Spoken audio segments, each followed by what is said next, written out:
Lição 2: Prisioneiros do passado? Texto base: Ageu capítulo 2, do 1 ao 9. Objetivo: compreender que o apego excessivo ao passado pode ser prejudicial para o desenvolvimento da obra de Deus. Introdução: o trabalho de reconstrução do templo havia sido retomado. Finalmente, os judeus abriram mão do embelezamento de suas residências e passaram a priorizar a vontade do Senhor.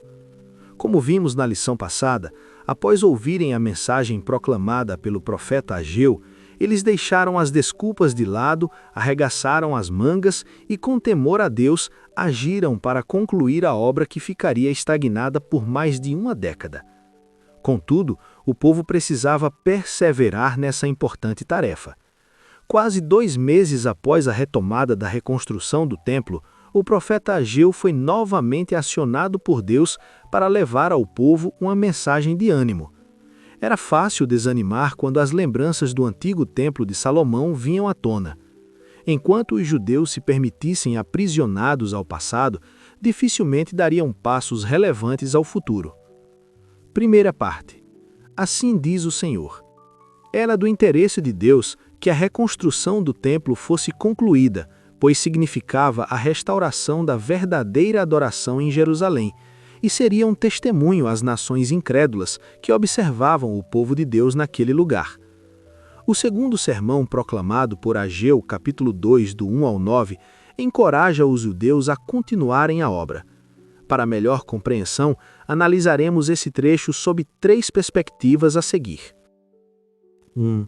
A lembrança do passado. Cerca de 1 mês após reiniciarem a reconstrução do templo, notou-se entre os judeus sinais de desânimo. Havia entre o povo de Deus aqueles que alimentavam recordações do antigo templo construído pelo rei Salomão. O primeiro templo era luxuoso, sua beleza chamava a atenção com seus adornos de ouro em grande quantidade, conforme 2 Crônicas, capítulo 3, do 5 ao 7. A comparação entre o antigo templo e o que estava sendo reconstruído naquele momento se tornava inevitável. Quem de vocês viu este templo em seu primeiro esplendor? Comparado a ele, não é como nada o que vocês veem agora? Ageu, capítulo 2, versículo 3. O novo templo era modesto em comparação ao anterior. Não havia nele a mesma pompa patrocinada por Salomão durante o seu reinado. Alguns dos judeus que haviam contemplado a suntuosidade do primeiro templo deixaram-se abater pelo saudosismo, ao ponto de chorarem de tristeza em um momento festivo, conforme Esdras, capítulo 3, do 11 ao 13. Eles poderiam voltar suas atenções à alegria da celebração pela reconstrução da casa do Senhor, com vozes de júbilo, como muitos fizeram naquela ocasião. Mas optaram por chorar em altas vozes quando à sua vista foram lançados os fundamentos desta casa, conforme Esdras, capítulo 3, versículo 12. As lembranças de experiências vividas no passado podem ser benéficas, desde que sejam usadas para se extrair boas lições para o presente e para o futuro. Entretanto, quando essas lembranças nos trazem desânimo, decepção, dor, abalo da fé, tristeza profunda e outros sentimentos que nos afetam negativamente, precisamos repensar sua utilidade. 2. A coragem do presente. No intuito de ajudar o povo a perseverar no trabalho de reconstrução do templo, a mensagem de Deus se mostrou profundamente encorajadora. Coragem, Zorobabel, declara o Senhor. Coragem, sumo sacerdote Josué, filho de Jeozadaque. Coragem, ao trabalho, o povo da terra, declara o Senhor. Ageu, capítulo 2, versículo 4. Na primeira tentativa de reconstruir o templo, o desânimo do povo havia sido determinante para a interrupção das obras por um longo período de 16 anos. Mas dessa vez, a história não se repetiria. A mensagem do Senhor proferida por Ageu se propõe a encorajar o povo ao trabalho com 2 garantias. A primeira garantia é a da presença de Deus. Porque eu estou com vocês, declara o Senhor dos Exércitos. O sermão de Ageu foi proferido no último dia da festa dos tabernáculos. Ageu, capítulo 2, versículo 1. Essa festa era dedicada a louvar a Deus pelas colheitas e a lembrar dos dias de peregrinação de Israel no deserto. Durante essa festa, o livro de Deuteronômio era lido para os judeus, conforme Deuteronômio capítulo 31, do 9 ao 13, por meio do qual devem ter se lembrado de Moisés encorajando a Josué e ao povo a serem fortes, conforme Deuteronômio capítulo 31, versículos 6, 7 e 23. Deus jamais deixará à mercê da própria sorte aqueles que se envolvem em sua obra. A segunda garantia é a provisão de Deus. Farei abalar todas as nações, e as coisas preciosas de todas as nações virão. Tanto a prata quanto o ouro me pertencem, declara o Senhor dos Exércitos. Ageu, capítulo 2, versículo 8. O livro de Esdras apresenta parte do cumprimento desta promessa. Deus proveu-lhes os recursos para a construção ao instigar o rei Dario a encontrar o decreto assinado pelo rei Ciro da Pérsia, que determinava que os custos da reconstrução do templo seriam pagos pelos tesouros do império, conforme Esdras capítulo 6, do 1 ao 11. Provavelmente esta decisão foi posta em prática logo depois de Ageu pregar que todas as riquezas eram de Deus e que ele supriria as suas necessidades. Herodes o Grande e seus sucessores, muito mais tarde, haveriam de gastar fortunas com o templo. O dono da prata e do ouro é poderoso para prover os recursos à sua obra. 3. A promessa do futuro.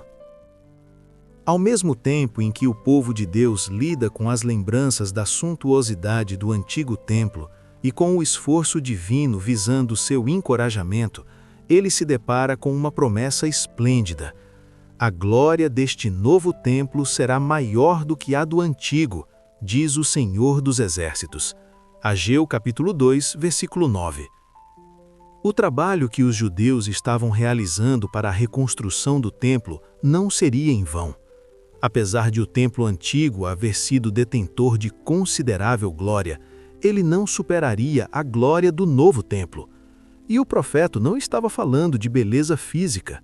Conforme já mencionamos, este templo mais tarde foi embelezado por Herodes através de uma obra suntuosa que durou 46 anos, conforme João capítulo 2, versículo 20.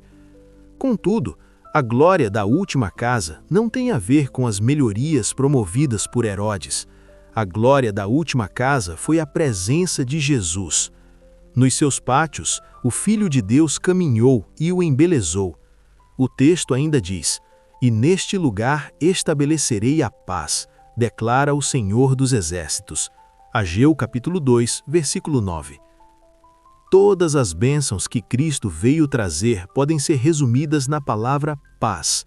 Cristo veio estabelecer a paz pelo seu sangue, por meio da cruz, conforme Colossenses capítulo 1, versículo 20.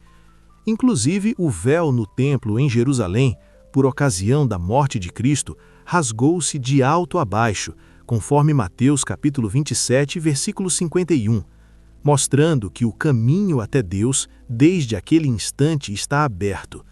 A paz foi selada em Cristo. Por fim, além de profetizar a presença de Jesus no segundo templo, neste trecho em análise também temos uma profecia com duplo cumprimento. Ageu capítulo 2, versículos 6 e 7, além de falar de eventos com cumprimento imediatos, fala de eventos muito abrangentes, eventos cataclísmicos que se darão por ocasião da volta de Jesus, pois este versículo é citado em Hebreus capítulo 12, do 26 ao 27. Apesar do Senhor ter movido nações para trazer riquezas ao templo, como pontuado anteriormente por meio de Dario e Herodes, Ageu falou sobre todo o universo em uma série de convulsões.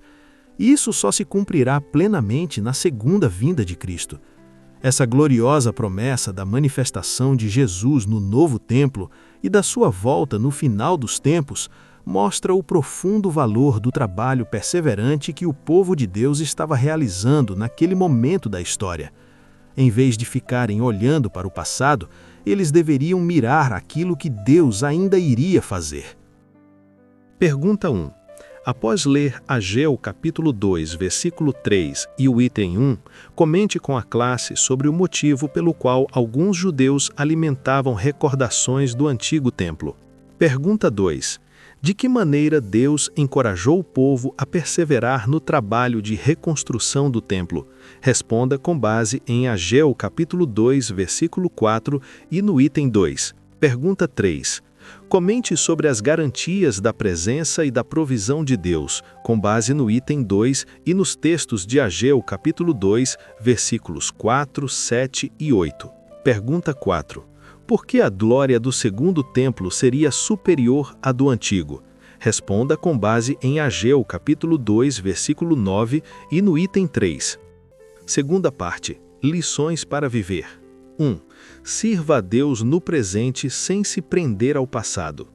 Cerca de um mês após o reinício da reconstrução do templo, Deus questiona o povo sobre seu apego ao passado. Quem de vocês viu este templo em seu primeiro esplendor? Comparado a ele, não é como nada o que vocês veem agora? Ageu capítulo 2, versículo 3. O antigo templo evocava para si a sensação de poder, de grandiosidade, de suntuosidade. O segundo templo, entretanto, era modesto. Muitos judeus choraram de tristeza ao notarem que o novo templo não transmitia a mesma suntuosidade do antigo. Esse estado deprimente era desanimador.